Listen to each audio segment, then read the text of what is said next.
Welcome to this first video on recreating task 3A next to me. In this lesson we're just going to look at the structure and setting up our piece, okay? So whenever you're facing any kind of task, it's really important to get a really good baseline, to get a really good foundation, to make sure that everything can build up and develop from that foundation. If you fail to set up your project correctly, you're going to do so much backtracking and you're going to waste a lot of time. And you'll hear me quite often say in all these tutorials that I do that time is always against you during the A2 Music Tech course. So with that being said, let's set up our project properly so that we can build on it and make sure it all works absolutely flawlessly. So first off, we're going to look at the tempo of this piece. Now, if you was to go online, you could probably find some kind of beat calculator or a tap tempo, and as you play the music, you just tap out the tempo, okay? I've done that in advance, and I'm pretty happy to say that the BPM of this piece is 95, okay? So 95 BPM, and that has allowed me to get this piece completely and utterly in time throughout. After you've established the BPM, you will have to get the music into its rightful place. So it won't fit squarely at bar 1, okay? So you are going to have to move it around a little bit. The piano chords and the intro start here, where the music gets ever so slightly louder. But you'll notice if I put this at bar 1, all of my timings will be completely out. And that's mainly because there is this half a bar pickup that happens, which is just a tambourine. What I tend to do is move my playhead into position and I zoom right into this area, okay? So if I, with my playhead in, you'll find that it will zoom around that playhead, okay? So I'm looking for the peak. Now these are all peaks here, okay?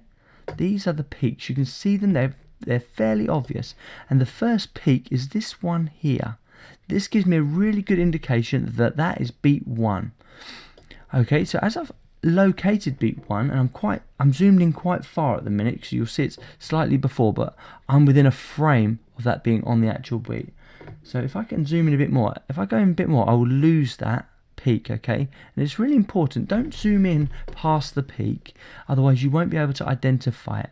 Once you've identified the peak in the audio that represents bar or beat 1, just drag your bar around. Now, this is a nice message. This won't come up on yours, it's come up on mine, and I'll tell you about that in a second. But drag your music around until your playhead and that peak get as close together as possible, and that will make sure that you are completely and utterly in time, okay? So the reason why that message came up is because of this little button here.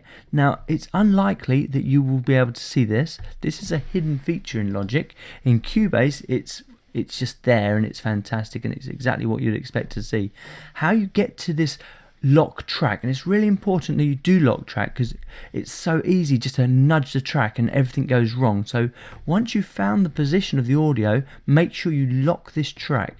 Now how you find it in Logic, come up to track, come down to where it says configure track header, and then in here just turn on all the ones that are off. I mean, at some point you'll want freeze. If you've got a computer that's low on speed, you're going to want to start freezing audio tracks, MIDI tracks and audio tracks, just to free up a bit of CPU. So I tick everything and make sure it's all in there, okay?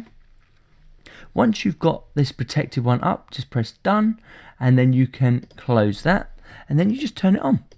Once it's turned on, that is locked. You cannot move that track, you cannot move it out of place, which means it's just going to work. It's going to be fantastic, and there's no worry that you're going to nudge that and mess up all your timings. It will take you a little bit of time to get that completely right, okay? But I'm fairly happy and I'm fairly convinced that 95 BPM is the absolute BPM. Excuse me. Okay, the next thing I did is worked out the actual structure of the piece. Now I've zoomed right in here and you'll notice that I've created this marker track. This is the marker button, so if you don't see the marker track, it's here, okay? And what you do to create the marker track is just move this playhead around, and once you're ready, you just click this little plus button and it creates a line, and then you can double click and you can give it a name, okay? And then once you're ready, move the playhead again, click this little plus, and then you can give it another name all the way until you've got through it. Now, to my ears, and the way I'm kind of looking at this, is I've got the initial beat is this kind of tambourine pickup bar, which is just a couple of beats and then it comes in. So I've written that in. Then I've got a 4-bar intro. Then I've got a 16-bar verse. Then an 8-bar chorus. Then a 16-bar second verse. Then an 8-bar chorus. Then I've got this middle 8, which is very similar to the verse, but it is slightly more broken down. And then I've got this double chorus at the end, followed by just a 1-beat outro. So it just kind of clicks and it's out. Okay, that's the structure as I see that. I've colorized these, so as you can see, the verses are the same color, the choruses are the same color, and this intro and outro are the same color. And that's a really good reference point. If you colorize your parts and you write it out like I've done here, we've actually called something a name. Whether you've chosen to call a middle 8 a bridge or whatever you've decided to call these things doesn't really matter. But the point is you are going to be able to identify exactly where you are in the music. So when it comes to copying and pasting parts, that's going to be really easy to find your parts and make sure that you get everything down. So if I was you, I'd pause it now and do those couple of tasks just to make sure you've got that bit set up. One thing I do to make sure that the music is working exactly the way I want is I turn the click on. Now if I just rearrange this window just a little bit, until I see this one here, what I do is I turn the music down so I can hear the click, and that will just tell me if it's in time or not. Let me just play so you can hear that.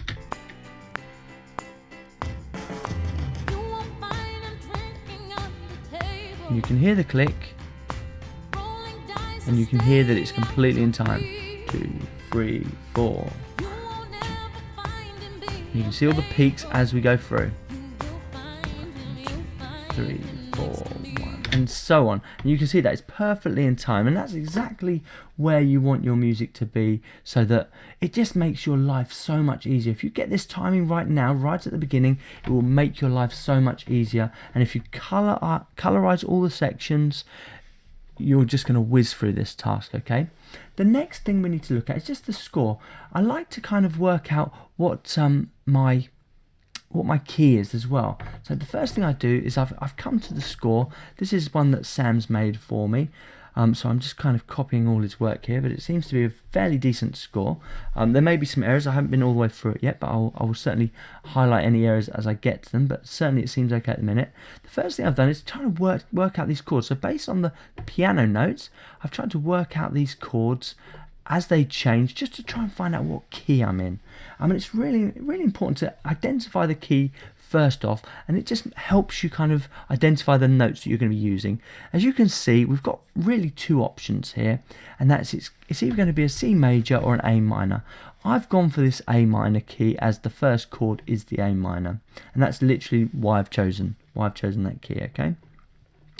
Once we have done that, we are ready to start inputting all of the notes. So without further ado, get your project set up. Make sure you save your work. Now you'll see here that I've saved mine as Next to Me Project 1.2. Now 1.1 would be fine, but make sure you keep these iterations going. As you finish a section or as you finish some work, make sure you save, then just do a quick save as. The save as is the best tool you'll find, because if you make sure you keep doing save as, it's probably best to do a save as after each project or after each substantial bit of work. You'll make sure that you don't mess up any of that work. Or if you do try an experiment and something goes wrong, you can always go back to the version before.